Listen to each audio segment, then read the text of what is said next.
할렐루야. 오늘 우리에게 주시는 하나님의 말씀의 제목은 요셉의 생애라는 제목으로 하나님의 말씀 보겠습니다. 요즘은 워낙 미디어가 발달되어 있는 시대라서 예전 같으면 귓소문으로 전달해서 듣던 얘기들을 미디어, 유튜브나 각종 신문들이나 각종 전파를 통해서 스마트폰을 통해서 많은 소식들을 듣습니다. 예전에는 그런 소식들이, 그런 것들이 그냥 흘려듣는 내용들이었을지 모르지만 요즘은 많은 사람들이 듣기 때문에 강력한 파워를 일으키기도 합니다. 어느 날 어떤 사람이 제게 목련꽃차를 마시면 암이 낫는다라는 얘기를 하더라고요. 그래서 나도 목련꽃차를 마셔야겠어 라는 말씀을 들었습니다. 그러면 모든 사람이 목련꽃차를 마시면 뭐가 나야 돼요? 암이 나야 돼요. 그러나 문제는 그렇지 않더라라는 겁니다.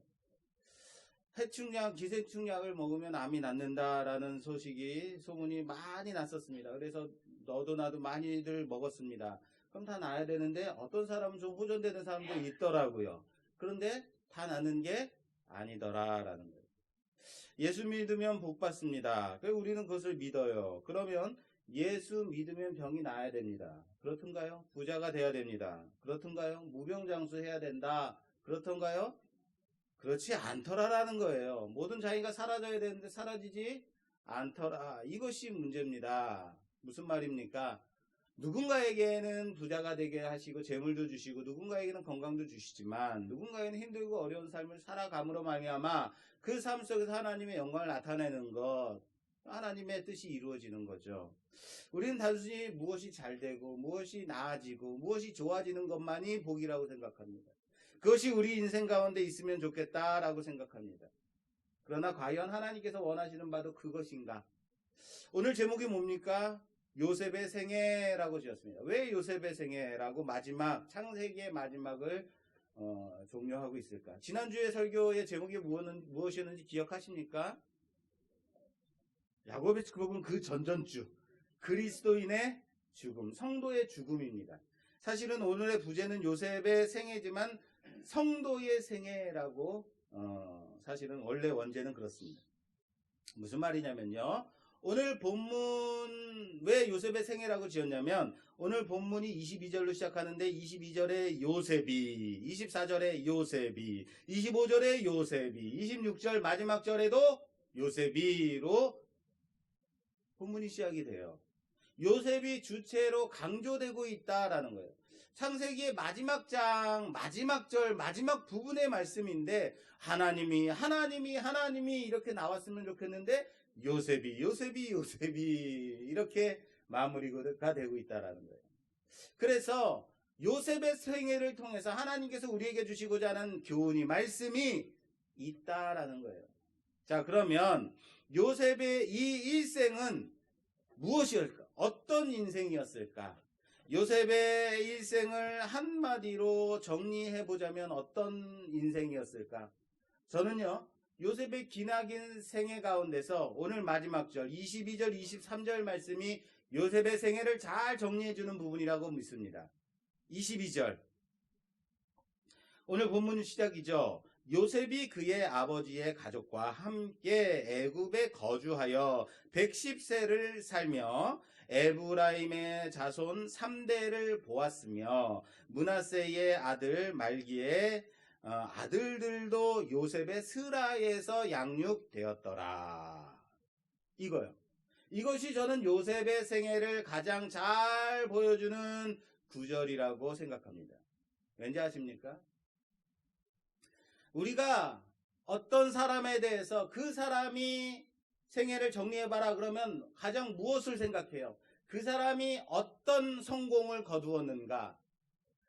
그 사람이 얼마만큼 많이 가졌는가? 예를 들면 위인전을 보면 아브라함 링컨이 그 생애를 정리하자 그러면 아브라함 링컨은요 노예를 해방한 위대한 대통령입니다 라고 말하죠. 어떤 위대한 사람을 말할 때 그 위대한 사람이 어떤 일을 했는가를 우리는 보통 많이 생각을 해요.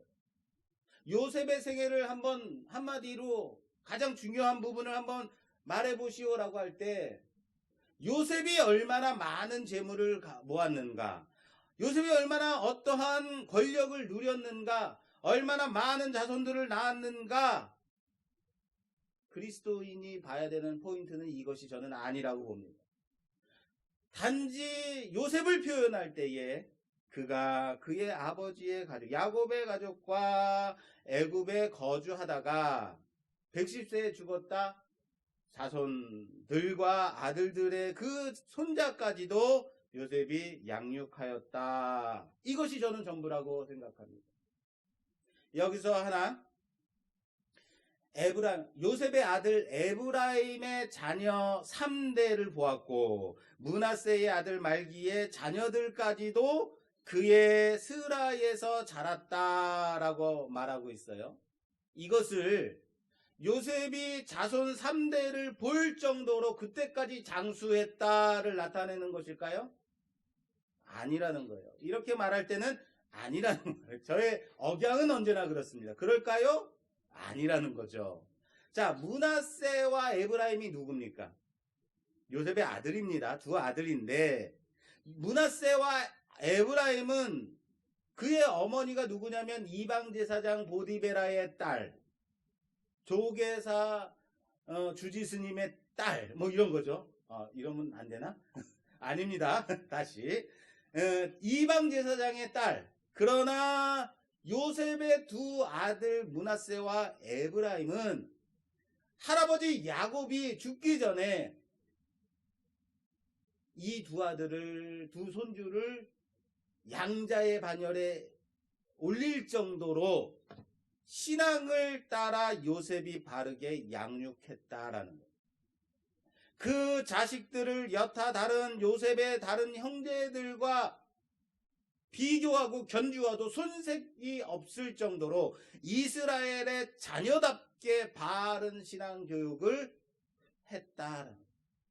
이스라엘이 그들을 자신의 아들 반열에 올려도 아무 손색이 없을 정도로 양육했다. 그게 에브라임과 므낫세. 그리고 에브라임과 므낫세의 3대까지도 요셉의 스라에서 요셉의 신앙에 양육하였다라고 마무리하고, 요셉의 스라에서 자랐다라는 것은 요셉이 신앙으로 양육해서 자라게 했다라는 것을 말하고 있는 거예요. 그러므로 요셉이 그 손주의 손주까지 3대까지 장수했다를 드러내기 위해서 이 말씀이 나타내는 것이 아니라 그만큼 요셉이 자기 아들 에브라임과 므낫세 그리고 그의 아들까지도 요셉이 하나님의 말씀으로 바르게 신앙으로 양육했다라는 것을 드러내고 있다는 것을 아시기 바랍니다. 그런데 이 요셉이 몇 세에 죽어요? 110세에 죽습니다. 이상하지 않습니까? 이럴 때는 이상하다고 말씀을 하셔야 돼요. 자, 보세요. 110세 많이 살았다라고 생각할 수 있어요. 나도 110세면 꽤 많이 산 건데 라고 생각할 수 있어요. 그런데 그의 증조 할아버지 아브라함은요 175세, 그의 할아버지 이삭은 180세, 아버지 야곱은 147세를 살았어요. 그런데 요셉은 몇 세? 고작 110세인 거예요. 110세 우아가 아니라 고작 110세요. 이렇게 가장 단명했다라는 거예요. 여러분 아시다시피 제가 강조했듯이 요셉은 영화의 모델입니다. 우리가 나아갈 앞으로 하나님 나라에서 얻게 될 그 영화의 모습을 보여주는 모델이라는 거예요. 영화의 모델과 단명은 어떻습니까? 어울립니까? 어울리지 않습니까? 어울리지 않아요. 영화의 모델인데, 영화로움의, 영광스러움의 모델인데 단명했다? 어울리지 않죠. 게다가 요셉이 말합니다. 오늘 본문 24절에 요셉이 그의 형제들에게 이르되 나는 죽을 것이나 하나님이 당신들을 돌보시고 당신들을 이 땅에서 인도하여 내사라고 말해요. 자, 요셉이 나는 죽을 것이다 라고 형제들에게 말해요. 이 말이 뭡니까? 요셉이 죽을 때 형제들이 아직 살아있었다. 요셉은요 12 중에 11번째입니다. 그러니까 큰 형 르우벤과 요셉의 차이는 엄청 많이 나겠죠. 거의 아버지 뻘 되겠죠. 그런데 요셉이 형제들에게 말할 때 나는 죽을 것이나 라고 말할 때 형제들이 아직도 살아있었다라는 거예요. 불공평하지 않습니까? 요셉은 하나님을 열심히 섬겼고 하나님의 말씀에 순종하며 살았고 우리가 그의 모습을 볼 때는 정말로 대단한 사람이다. 어떻게 이렇게 온전히 하나님을 섬기며 살아갈 수 있을까라고 생각할 정도로. 그럼에도 불구하고 그는 단명했다라는 거예요. 그런데 이런 예가 성경에 또 있습니다. 이런 인물이 또 있어요. 가장 위대한 왕 하면 딱 떠오르는 왕이 성경에서 다윗 왕. 데이빗. 다윗 왕이 있는데 다윗 왕이 30세에 왕위에 올랐고 왕위에 오른 지 40년 동안 통치하다가 죽습니다. 그런데 그냥 죽는 것이 아니고 병석에서 많이 앓다가 죽어요. 그래서 몇 세에 죽어요? 70세. 이 정도는 계산 좀 해주십시오. 그러나 실패했다고 평가되어지는 하나님이 버렸다라고 말씀하신 첫 번째 왕 사울 왕은요 정확한 나이는 알 수는 없지만 보편적으로 40세에 왕위에 올라서 40년 동안 이스라엘을 통치하다가 죽습니다. 그럼 몇 세에 죽은 거예요? 80세. 어디서 죽느냐면요 전쟁터에서 죽어요. 80세 노장이 전쟁터에서 죽어요. 80세. 위대한 왕 다윗은 70세에 병석에서 끙끙 앓다가 그렇게 죽음을 맞이했는데 반면 하나님이 버렸다라고 한 그 사울 왕은 80세 때까지 팔팔하게 전쟁터를 누비다가 전쟁에서 지고 죽게 됩니다. 무슨 말을 하는지 아시겠어요? 하나님을 섬기는 사람이 왜 병석에 누워서 끙끙 앓다가 단명해야 되느냐라는 거예요. 왜 하나님을 무시하고 하나님께 버림받았다고 하는 사람은 건강하게 그 칼을 손에 들고 전쟁터에 나가서 80세까지 그렇게 할 수 있느냐. 왜 이러한 우리가 기대하는 그 기대와 다른 죽음을 맞이하고 있느냐라는 거예요. 예수님을 믿고 예수님을 열심히 섬기는 사람이 어느 날 갑자기 병을 얻어서 한 달도 안 돼서 갑자기 사망을 해요. 소천해요. 아니 어떻게 이럴 수 있습니까? 라는 생각이 우리한테는 든단 말이에요. 왜 이런 일이 있어야만 하는가? 자, 우선 다윗과 요셉의 공통점이 있어요. 다윗 왕과 요셉의 공통점 뭔지 아십니까? 그들은 젊었을 때 매우 고생을 많이 했어요. 다윗은 일찍이 골리앗 장군을 넘어뜨리고 죽임으로 말미암아 이스라엘의 스타가 됐어요. 그런데 그때 왕 사울의 시기심에 의해서 언제나 죽음을 맛보며 도망다니고 사울을 피해 다니며 그렇게 헤매 다녔어요. 요셉은 어떻습니까? 형들에 의해서 애굽에 팔려 종이 되어서 종으로 또 감옥에 갇혀서 감옥에서 그렇게 험난한 세월을 보낸 사람 누굽니까? 요셉 아닙니까? 둘 다 고생을 많이 한 사람들이라는 거예요. 그래서 일찍 병을 앓다가 죽었다라는 설도 있습니다. 그렇게 고생한 사람을, 그렇게 고생한 삶을 살았는데 성경은 요셉을 영화의 모델이다.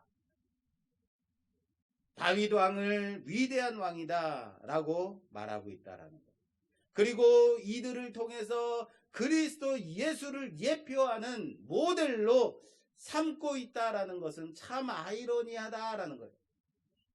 왜 그래야만 할까?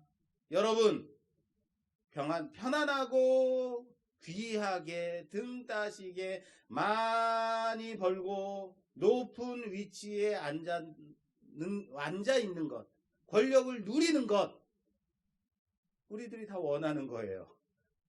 그렇게 했으면 좋겠다라는 생각을 해요. 그런데 그런 것들과 하나님이 우리에게 나타내고자 하는 것, 하나님이 우리의 삶 가운데 원하는 것과는 같지 않다는 거예요. 하나님의 복 받는 인생이다라 할 때 장수하는 것은 다 하나님의 복이다라고 말할 수 없다는 거예요. 물질을 많이 버는 것만이 다 하나님의 복이다라고 말할 수 없는 거예요. 무병장수한다는 것만이 하나님의 복이라고 말할 수 있는 것이 아니다라는 거예요. 왜요? 장수하고 건강하고 돈 많이 벌고 이런 것이 하나님의 복이라면 우리들은 너무 불쌍하잖아요. 우리들은 어떡하라고요? 우리의 인생은 어떡하라고? 하나님의 뜻이 우리 안에서 이루어지고 있음을 믿는 여러분들이 되시길 바랍니다. 그럼에도 불구하고 하나님이 우리의 삶을 통하여서 하나님의 뜻을 이루고 계심을 우리는 복받는 인생, 복된 인생이라는 사실을 믿으시길 바랍니다. 자, 이 50장 한 장에 두 명의 죽음이 있어요. 야곱과 요셉.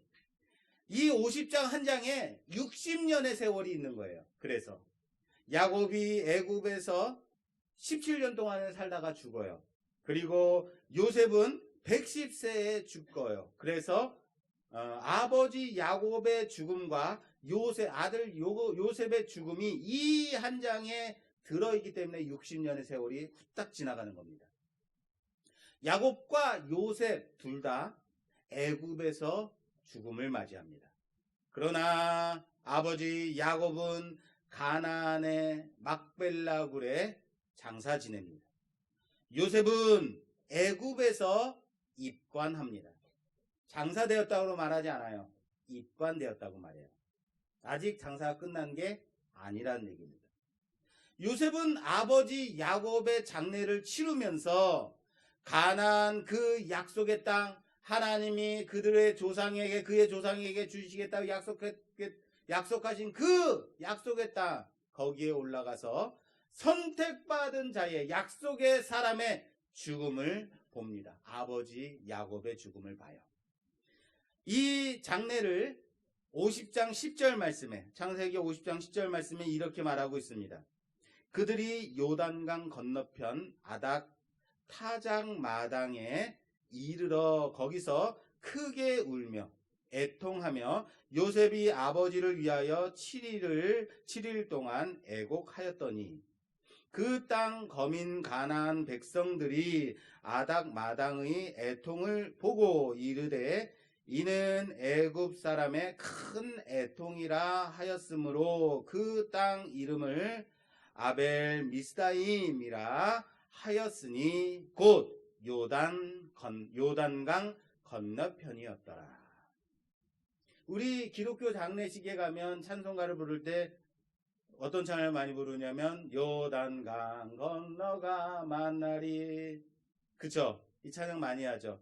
왜 찬양의 가사가 요단강 건너가 만나리라고 했을까? 아마 이 야곱의 장례에서 유래된 것이 아닌가 생각은 됩니다.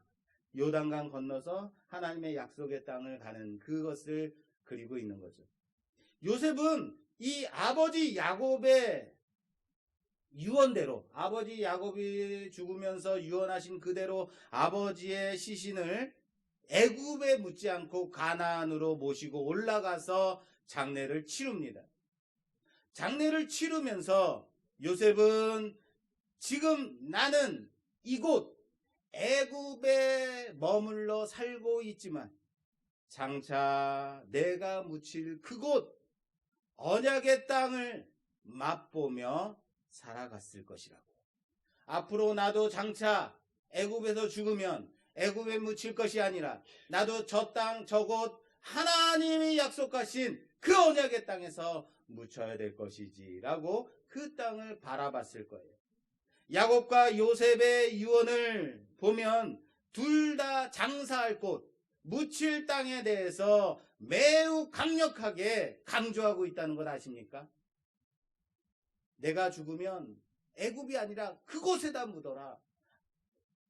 막벨락을 그곳, 우리 조상이 산, 아브라함이 산 그 땅, 거기다 꼭 묻어야 된다라고 강조를 해요. 여러분, 일종의 이런 거 아닙니까?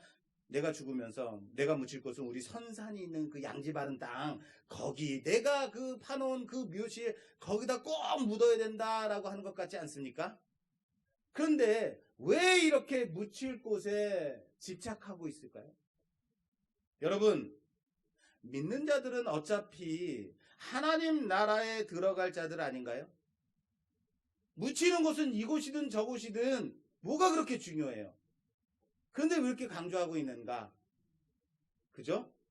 요셉은 나 자신은 죽으면서 아버지처럼, 나 자신은 요셉이 죽으면서 아버지처럼 나도 그곳에 장사하라고 하지 않아요. 뭐라고 말하냐면 후일에 내 해골을 메고 그곳으로 나가라 라고 부탁하고 있다는 거예요. 그래서 요셉은 형제들에게도 자손들에게도 반복해서 간곡하게 맹세까지 시키고 있어요. 뭐라고요? 24절에 요셉이 그의 형제들에게 이르되 나는 죽을 것이나 하나님이 당신들을 돌보시고 당신들을 이 땅에서 인도하여 내사 아브라함과 이삭과 야곱에게 맹세하신 땅에 이르게 하시리라 하고, 요셉이 또 이스라엘 자손에게 맹세시켜 이르기를 하나님이 반드시 당신들을 돌보시리니 당신들은 여기서 내 해골을 메고 올라가겠다 하라 하였더라. 할렐루야.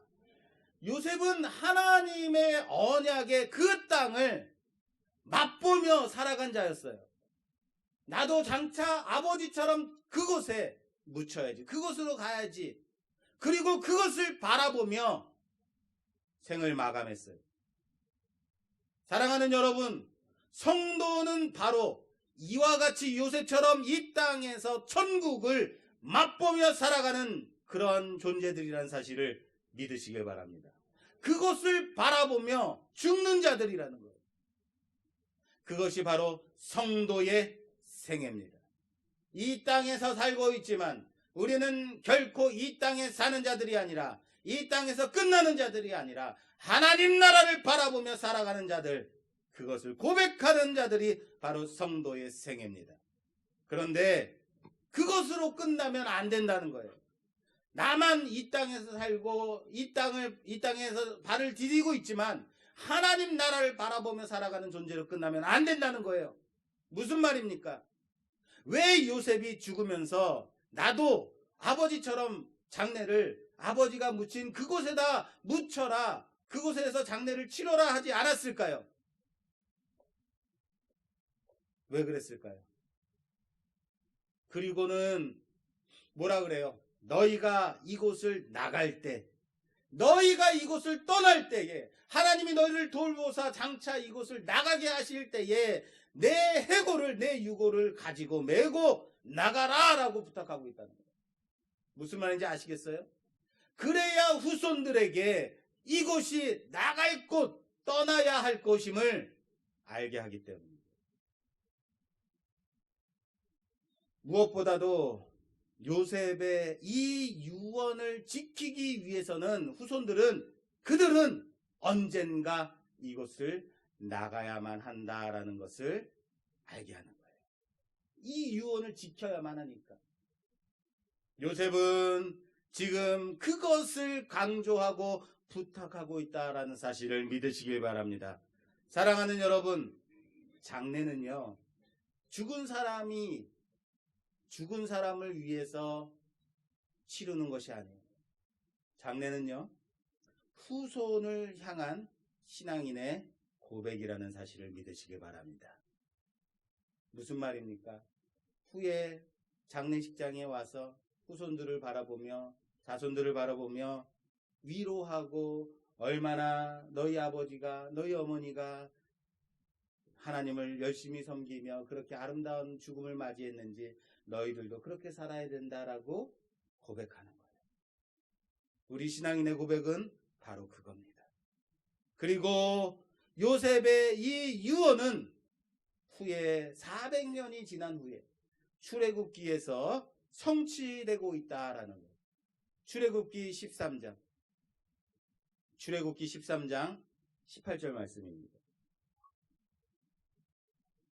출애굽기 13장 18절 말씀. 그러므로 하나님이 홍해 광야 길로 돌려 백성을 인도하심에 이스라엘 자손이 애굽 땅에서 대열을 지어 나갈 때에 모세가 요셉의 유고를 가졌으니 이는 요셉이 이스라엘 자손으로 단단히 맹세하게 하여 이스라엘을 하나님이 반드시 너희를 찾아오시리니 너희는 내 유고를 여기서 가지고 나가라 하였음이더라. 할렐루야.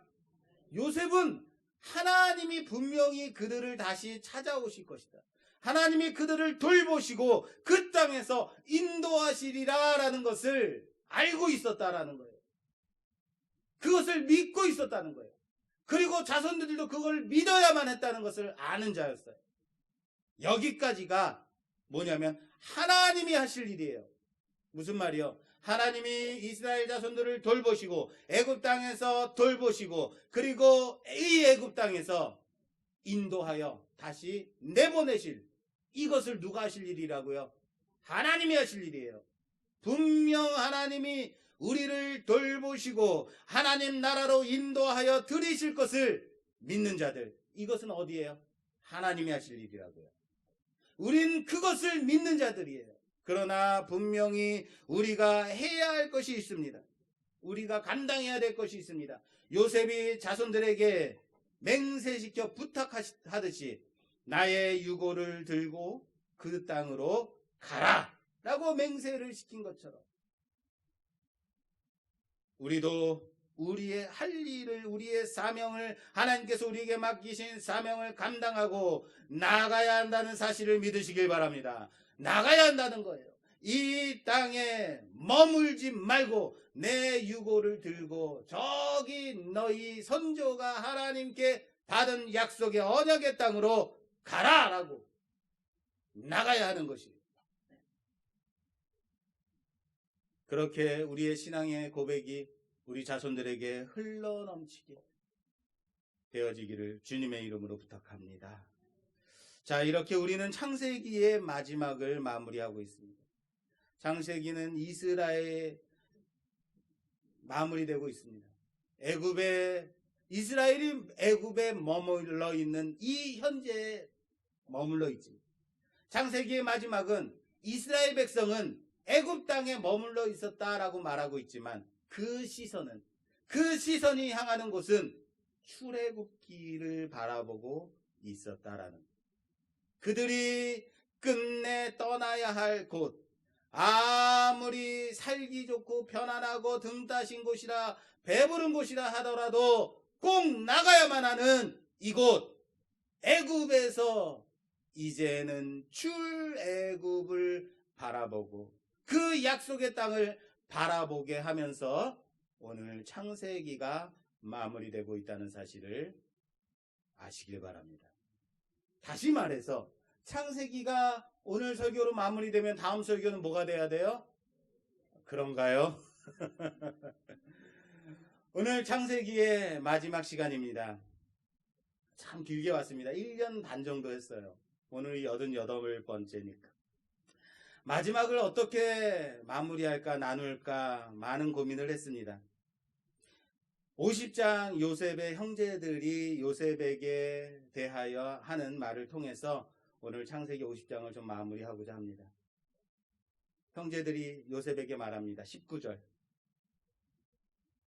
요셉이 그들에게 이르되 두려워하지 마소서, 내가 하나님을 대신하리이까.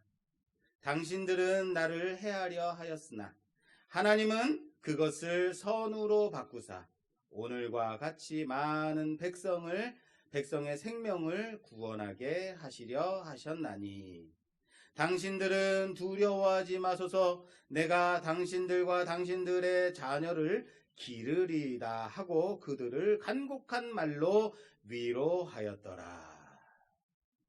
지난주에 설교에서 우리가 함께 살펴봤듯이 아버지 야곱이 죽자 형들이 스스로 찔려서 요셉을 찾아와서 아버지가 생전에 우리를 용서해 주라고 그렇게 간곡하게 말씀하셨어 라고 요셉을 당부하는 거예요. 그랬더니 요셉이 형들에게 주는 말입니다.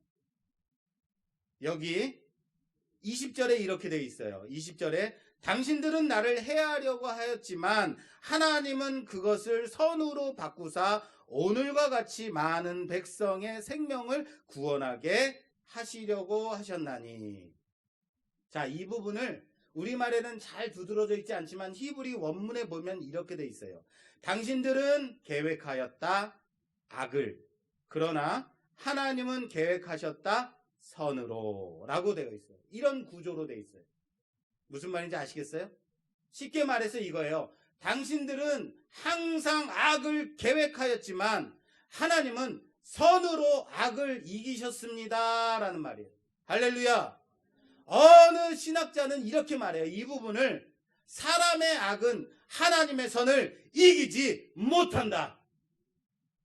아멘이 나올 줄 알았는데 다시 약속하듯이 잘 하셔야 돼요. 사람의 악은 하나님의 선을 이기지 못한다. 아멘. 이거예요. 그렇습니다. 창세기는요, 전체적으로 창세기를 조망해 보자면 하나님은 선으로 세상을 창조하셨다. 그러나 사람의 악한 계획은 항상 하나님을 배신하고 배반하고 악을 도모하기만 하더라라는 거예요. 그래서 선악을 알게 하는 나무의 열매를 따 먹고 시기심으로 동생 아벨을 쳐 죽이고 하나님의 아들들이 자기 눈에 좋은 대로 사람의 딸들을 데려다가 함부로 아내로 삼고 서로 모여서 한마음 한뜻으로 선을 도모하기보다 하나님을 대적하다 바벨탑을 쌓더라라는 거예요. 인간의 계획은 항상 악을 향해 가더라라는 거예요. 그러나 하나님의 선하신 계획은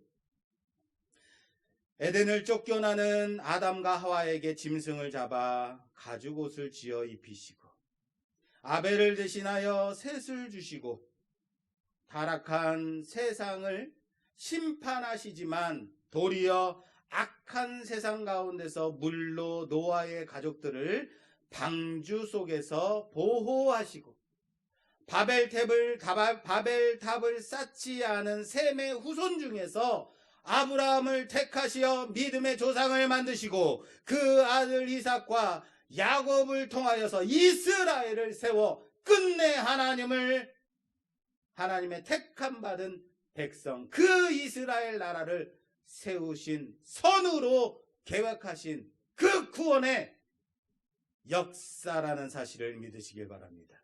그게 창세기라고요. 그럼에도 끝나지 않는 사람의 악한 이 계획을 하나님의 선하신 계획으로 예수 그리스도를 통하여서 온 세상을 향한 하나님의 구원을 이루시는 오늘까지 지금까지도 구원의 열심이 이루어지고 있음을 알아야 한다는 사실을 믿으시길 바랍니다. 믿으시길 바랍니다. 오늘도 하나님이 구원을 이루어 가신다는 것. 요셉이 형들을 보면서 어떤 마음을 가졌다고요? 어떤 마음을 가졌다고요? 나는 이만큼까지 성숙했는데, 나는 이렇게까지 자랐는데 형님들은 아직도 그 모양 그 꼴이요 라고 했을까요? 아니죠. 그렇죠. 요셉이 뭐라고 말해요? 21절에 당신들은 두려워하지 마소서 내가 당신들과 당신들의 자녀를 기르리다 라고 위로를 해요. 비록 형들의 수준은 아직도 믿음의 요셉에 미치지 못하는 그런 수준이지만 요셉은 약속합니다. 내가 당신과 당신들의 자녀들을 기르리이다. 왜요? 왜 이런 약속을 할까요? 나는 하나님의 약속을 믿는 자이기 때문인 거예요. 나는 하나님이 나를 인도하신다는 것을 믿는 자이기 때문입니다. 무슨 말입니까? 나를 만드신 그 하나님이 나를 통해 많은 백성을, 그 생명을 구원하게 하신 그 하나님이 나를 사용하셨듯이, 그래서 이스라엘의 초석을 세우셨듯이 그 하나님은 이스라엘의 나머지인 형님들도 끝내 만드시고 말 것입니다 라는 것을 믿는 거예요. 할렐루야. 내가 만드는 게 아니에요. 내가 만들어져서 이렇게 성숙한 게 아니에요. 하나님이 그렇게 만드신 거예요. 나를 만드신 그 하나님이 형님들을 만들어 내셔서 끝내 우리 모두 다 한 나라 이스라엘, 하나님이 택하신 그 백성이 되게 하여 세상 열방에 하나님의 복의 근원이 되어서 하나님의 축복이 흘러가게 할 구원의 나라가 되게 하실 것입니다. 끝내 예수 그리스도를 통해서 구원을 성취할 교회가 되게 하실 것이다 라는 것을 믿는 겁니다.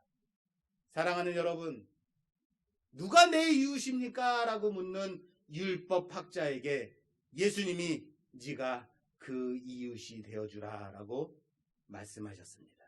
누가 내 이웃이냐고요? 누가 내가 도와줄 이웃입니까? 내가 사랑할 이웃이 누굽니까? 묻는 율법학자에게 예수님이 뭐라고 하셨다고요? 네가 그 이웃이 되어주라 라고 말씀하셨다고요. 너는 이래서 안 돼. 너는 저래서 안 돼. 너는 저래서 부족해. 이것저것 흠이 많아서 안 돼. 티가 많아서 안 돼. 죄인들이야 라고 손가락질하고 정죄만 하고 있습니다. 그러나 이런저런 문제들이 많은 죄인들이 모인 곳이 바로 어디입니까? 여기 교회입니다. 병든 자에게 의원이 있을 때가 있다고 말씀하셨어요. 그럼에도 우리가 믿는 것이 무엇이냐면 내가 사람을 변화시키는 것이 아니다. 따라서 합시다. 내가 사람을 변화시키는 것이 아니다. 하나님이 끝내 우리 교회를 만들어내실 것이다. 할렐루야! 할렐루야! 믿으십니까? 그렇습니다. 그 믿음이 필요한 거예요. 이웃을 사랑하고 변화시킬 수 있는 힘이 나에게서 나오는 것이 아니라는 거예요. 하나님께로부터 나온다는 것을 믿는 여러분 되시기를 주님의 이름으로 축원합니다. 이웃을 판단하고 비판하고 정죄하는 것은요 매우 쉽습니다. 그러나 이웃을 용납하고 받아들이고 이해하는 것은 하나님의 인자하심과 자비하심과 하나님의 선하심의 구원의 능력을 내 안에서 체화하는 것임을 믿는 여러분 되시기 바랍니다. 그래서 함께 이 교회를 세워가는 우리가 되기를 주님의 이름으로 축원합니다. 사랑하는 여러분, 한 가지만 더 말씀을 드리고 오늘 말씀을 마무리하고자 합니다. 국보 제83호 금동미륵보살 반가유상 어렵습니다. 이 국보는 1912년에 이완가라는 박물관에 있는 사람이 일본인 고물상에게서 2,600원에 샀다고 합니다. 2,600원이에요. 1935년에 문화재 수집가인 간송 전영필 선생은 일본인 골동품 상인에게서 국보 제68호인 청자 상감운학 문매병, 이게 뭡니까 이렇게 청자를 구입하면서 2만 원을 거슴돈 없이 냈다고 합니다. 당시 서울 기와집의 20채 값이래요. 2만 원이. 20채. 그러면요, 여러분, 2020년 7월 지금 중소형 아파트가 평균 7억 간다고 해요. 7억이 넘으니까 지금으로 2020년으로 환산하려면 얼마에 산 거예요? 7억이 20채. 얼마요? 이렇다고요. 우리는 숫자가 높아지면 언제나 힘들어. 140억. 140억에 산 거예요. 여러분, 대한민국 국보 중에서 가장 가치 있는 국보가 뭐라고 하는지 아십니까? 학자들이 다 같이 한 목소리로 훈민정음 해본이라고 말합니다. 네. 훈민정음 이 해례본의 가치는 약 1조 원에 해당한다고 해요. 이 훈민정음 해례본의 가치가 1조 원. 지금 금액으로 치자면. 그렇다고 누군가가 1조 원의 이 해례본을 산다는 사람이 있을까요? 여러분, 예술품을 만들면서 어떤 조각상을 만들면서 나는 이 예술품을 160억에 팔아야지, 나는 이걸 1조 원에 만들어야지 라고 생각하면서 만드는 예술가가 있을까요? 옛날 노예 상인들이 노예를 팔 때요, 노예 상인들이 잡아온 노예를 데려다 세워놓고 말합니다. 이 노예는 힘이 좋습니다. 건강합니다. 보십시오. 얼마나 근육이 좋습니까? 이빨도 온전합니다. 자, 얼마에 사겠습니까? 라고 물어보면 사람들이 얼마 해서 그 가격이 매겨지는 거죠. 무슨 말을 하려고 하는 거냐면요, 여러분, 나의 가치는 얼마나 될까요? 여러분들의 가치는 얼마나 될까요? 우리는 나의 가치를 얼만큼이라고 여기며 살고 있을까요? 사람의 계획은 항상 선할까요? 악할까요? 악합니다. 악을 도모하기만 합니다. 그래서 죄인입니다. 그래서 가치가 없습니다. 인간으로서는 가치가 없어요. 그러나 하나님의 계획은 항상 선하셔서 우리의 가치를 당신의 독생자 아들 예수 그리스도와 바꾸셨다는 사실을 믿으시길 바랍니다. 우리를 사기 위해서 우리의 죄값으로 당신의 독생자 아들을 대신 내놓으셨다는 거예요. 그러면 우리의 가치가 얼마예요? 그래서 나의 가치가 값으로 치를 수 없을 만큼의 어마어마한 가치가 됐다는 거예요. 무슨 말입니까? 나의 가치는 예수님의 가치인 거예요. 그게 여러분이라고요. 그게 여러분들이라고요. 과연 내가 그만큼의 가치가 있어서 그렇게 하나님이 사셨을까요? 값을 치르셨을까요? 그 가치를 치르셨을까요? 창세기를 통해서 우리는 이 질문에 대한 답을 얻습니다. 무슨 말일까요? 결코 인간의 가치대로 두지 않으시는 그 하나님의 열심으로 그 구원을 오늘도 이루고 계심을 믿으라는 거예요. 나를 세우신 그 하나님이 이젠 내 이웃을 끝내 세우시고 우리 말씀교회를 세우시고 말 것임을 믿으라는 거예요. 하나님이 그렇게 가치를 매기셨으니까. 나의 힘이 아닌 하나님의 약속을 바라보며 이 약속을, 이 생명을 끊임없이 흘러가게 감당하는 교회가 되라는 거예요. 그런 신앙인이 되라는 거예요. 그런 하나님의 자녀들이 되라는 거예요. 사랑하는 여러분, 하나님이 예수 그리스도를 대신하여 여러분들을 사셨습니다. 여러분들의 가치는 예수의 가치입니다. 그 가치 있는 삶을 이제 우리의 삶을 통하여서, 우리의 생애를 통하여서, 우리의 죽음을 통하여서, 우리의 고백을 통하여서 나타내는 우리 모두가 되기를 주님의 이름으로 축원합니다. 주님의 이름으로 축원합니다. 이 시간 우리 말씀 생각하며 함께 기도하는 시간 갖도록 하겠습니다. 이 시간 우리 함께 기도할 때 하나님, 요셉의 생애를 바라보며 그가 얼마나 큰 위치에 있었는지, 큰 권력을 가졌는지, 많은 것을 누렸는지에